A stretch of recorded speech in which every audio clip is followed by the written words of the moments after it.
So the oven is preheated. Perform a classic poke test. You should see that the dent recovers and does so slowly. We need to transfer the baguettes to the surface where they will be baked. How do we do this?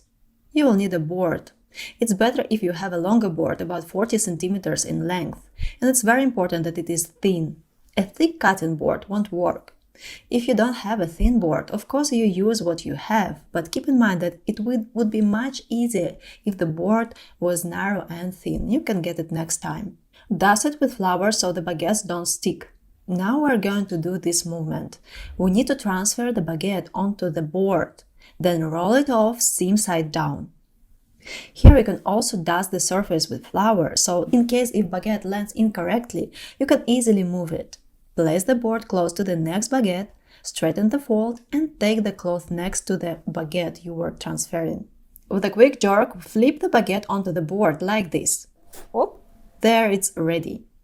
Then roll it seam side down onto the baking surface, whether it's a Teflon mat or parchment paper. Let's repeat the process. Place the baguette face up on the board, then roll it off seam side down.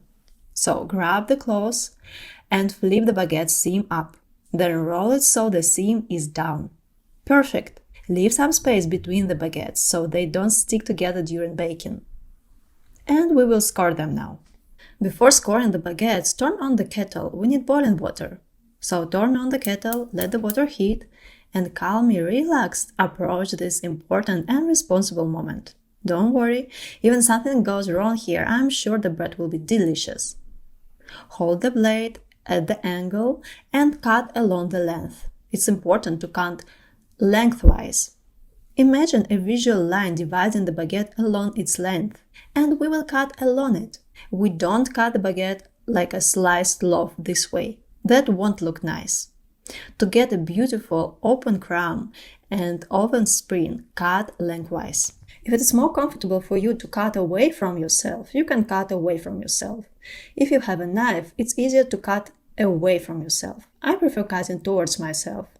I'll make 3 cuts. Here we go. 1, 2, 3. Each cut overlaps the previous one by about a third of the total length. Again, 1, 2, 3. If the dough sticks to the blade too much, you can dust the surface with flour. Put the baguette in the fridge for 10 minutes and put the blade in the freezer. This will help. You will be able to make the cuts easily. If it doesn't work out, don't worry. We will analyze why it happened, why the dough was too weak or too sticky. So our kettle has boiled. We put the baguettes in the oven. The oven is preheated. Boiling water is ready. Let's put the baguettes in. And here you need to act quickly. Aim and drop the bread onto the stone. Close the oven, don't lose the heat. And now we need to create steam. Open it again and pour some boiling water into the dish. Close the oven and set a timer for 10 minutes. After 10 minutes, we will take out the dish with water, release the steam, and then we will bake for another 10-20 minutes. As soon as I put the bread in the oven, I reduce the temperature to 240 degrees Celsius. After releasing the steam, I can reduce the temperature again depending on your specific oven. Set the timer and wait. When the baking time is up, take out the baguettes. Here they are, golden brown, beautiful. Let them cool as usual on a rack. What should a good baguette be like when it's done? It should be, of course, delicious and beautiful. If you scored it correctly and shaped it well, you will get this kind of result. The scores will open beautifully, forming nice ears, and the bread will have volume, a beautiful golden color, and it should be light and have a nice even crust. And of course, it should have a lacy crumb. Here we have 2 types of shaping. This baguette was shaped using a rolling method, and this baguette was shaped using a classic method. This is longer and narrower, and this baguette is fuller. Now, we cut them open and analyze the inside.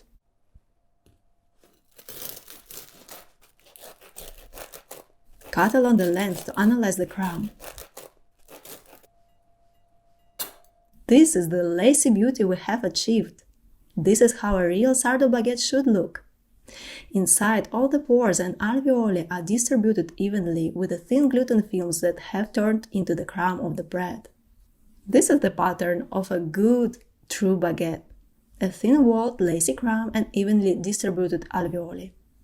And of course, the creamy taste and crispy crust are what we all love about genuine, delicious baguette.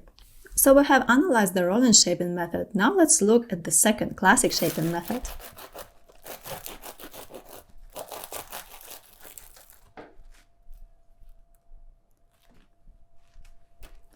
Beautiful, with the same thin-walled crumb and evenly distributed alveoli. And here you see, we didn't burst a large bubble, so there is a large empty space.